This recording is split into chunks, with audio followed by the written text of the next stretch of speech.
हिंदुस्तान धर्म का जगह है, आस्था की जगह है, जहाँ पे लोग धर्म को सर्वप्रिय मानते हैं। और इस धर्म की जगह पे, धर्म की भूमि में, जहाँ पर बलि प्रथा सदियों से चलती आई है, उस चीज़ पर किस तरीके से रोक लग सकती है सर? क्या लगता है? देखिए, कितना धर्म का भारत भूमि पर जो अनुसंधान हुआ वो कोई हॉरिजॉन्टल मूवमेंट नहीं था। इससे आशा मेरा ये है कि वो कोई समाज में हुई व्यापक और विस्तृत प्रक्रिया नहीं थी। भारत में जब आप धार्मिकता की बात करते हैं या उन व्यक्तियों की बात करते हैं जो धर्म के केंद्र में होते हैं, तो आप क्या बोलते हैं? वो कहाँ पाए जाते हैं?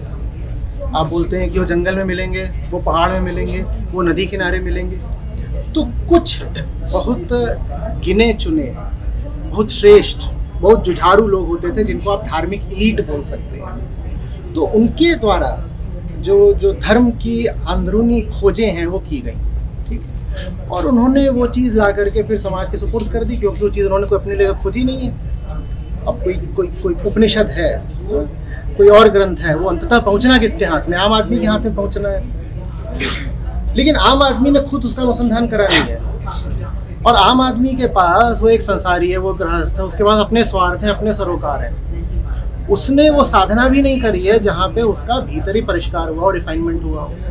तो हुआ क्या है कि जो ऊंची से ऊंची बात थी वो जब आम आदमी के हाथ में पड़ी तो आम आदमी ने उसको विकृत कर डाला अपने स्वार्थों के चलते। उसकी एक बड़ी वजह ये भी थी कि हमने बहुत बड़ी जो हमारी आबादी थी उसको शिक्षा से ही दूर रखा हुआ था। ये जिसको आप वर्ण व्यवस्था कह लो, आज जाति प्रथा कह लो, उसके चलते महिलाओं को भी हमने दूर रखा था। तो अब जो लोग पढ़े लिखे ही नहीं हैं, जिनको दुनिया कुछ पता ही नहीं है, भाई कृषि प्रधान देश था, उसमें आप बहुत ज़्यादा पढ़े लिखे नहीं हैं तो भी आपकी खेती तो हो ही जा रही थी ना। इसी तरीके से और धंधे थे जो कि जातिगत थे, परंपरागत थे। एक कोई लोहारी कर रहा है, कोई अपना ये कुम्हारी कर रहा है, उसका अपना काम चल रहा है बहुत पढ़े लिखे बिना भी। तो अब ऐसे लोगों के पास जब धर्म की सूक्ष्म खोजें पहुंची तो फिर ये तो होना ही था, अनिवार्य था एक तरीके से कि वो जो स्थूल बात थी वो बहुत जो सूक्ष्म बात थी वो बहुत स्थूल बन गई, तो धर्म विकृत हो गया। अब हम ये भी नहीं कह सकते कि इसमें मामला सिर्फ स्वार्थ का है, इसमें बहुत सारा मामला इसका भी है कि जिसको दे रहे हो पहले उसको तैयार तो करना पड़ेगा ना। यही वजह है कि आम आदमी के पास आप आज भी जाइए तो उसके लिए धर्म का मतलब होता है कहानियाँ, उसके लिए धर्म का मतलब होता है रीति रिवाज, उसके लिए धर्म का अर्थ वेदांत के सूत्र थोड़ी होता है। आप किसी राह चलते हिंदू से पूछेंगे कि 2-4 उपनिषदों के नाम बता दो, वो ना बता पाए। आप पूछेंगे कृष्ण माने क्या, तो वो कोई आपको गीता का श्लोक नहीं बताएगा आम आदमी, वो आपको कहानियां बता देगा कि मक्खन कैसे चुराते थे और रासलीला कैसे करते थे। तो ये हुआ है भारत में धर्म के साथ। अब धर्म देखिए ऐसी चीज़ है ना, या तो वो ऊंची से ऊंची दवाई हो सकती है, और अगर उस दवाई में मिलावट हो गई तो वो भयानक जहर बन जाता है। भारत ने धर्म को अपने लिए भयानक जहर बना लिया। और यही नहीं हुआ है, जो क्षेत्र भारत में सबसे ज़्यादा धार्मिक थे, धर्म के पालने थे, इसीलिए आज वो क्षेत्र सबसे पिछड़े हुए हैं, जिसमें बिहार भी शामिल है।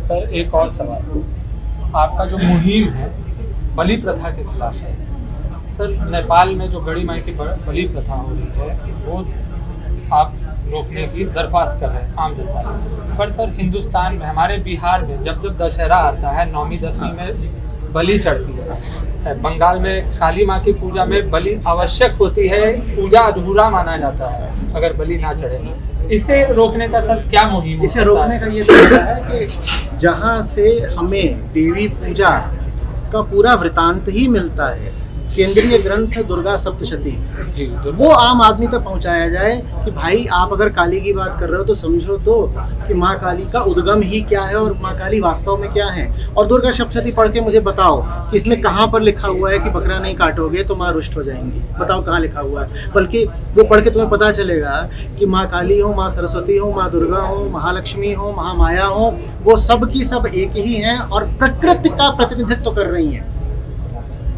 प्रकृति के ही अलग अलग रूपों को देवी के अलग अलग रूपों के द्वारा प्रदर्शित किया जाता है, ठीक है ना। तो जो प्रकृति ही है, जो प्रकृति एक एक जीव की माँ है, आप उसके सामने जा करके एक जीव की हत्या करोगे तो प्रसन्न होने वाली है क्या? सर तो सरकार से आपने अपील तो की तस्करी नहीं करनी।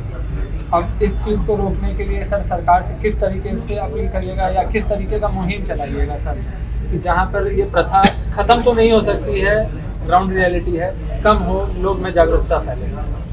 देखिए, सरकार तक जिस हद तक मेरी आवाज़ पहुंचती है और जिस हद तक सरकार या सरकारें, सब राज्य सरकारें हैं, बहुत सरकारें हैं, राज्य में भी अलग अलग तल पर प्रशासन चलता है, तो जिस हद तक मेरी आवाज़ वो सुनने को तैयार है, मैं उनसे यही कहूँगा कि शिक्षा अधूरी है आत्मविद्या के बिना। और आत्मविद्या कोई सांप्रदायिक चीज़ नहीं होती है। जब तक हमारे स्कूलों में, कॉलेजों में self education of the self, जिसको मैं लाइफ एजुकेशन भी बोलता हूँ, शास्त्रीय तौर पर उसे आत्मविद्या बोलेंगे, आत्मज्ञान बोलेंगे, जब तक उसके लिए जगह नहीं होगी तब तक भारत की तरक्की मध्यम ही रहेगी। भारत को सचमुच अगर हर दिशा में हमें उन्नत करना है, विकसित करना है, वो फिर से पूरे राष्ट्र के लिए एक आदर्श बन पाए, जीरो से शुरुआत करें, तो हमें यहाँ से शुरुआत करनी पड़ेगी, स्वयं से। बाहर का ज्ञान बिल्कुल आवश्यक है, एकदम आवश्यक है, पर जितना बाहर का ज्ञान आवश्यक है उससे थोड़ा ज़्यादा ही यहाँ का ज्ञान आवश्यक है। धन्यवाद सर।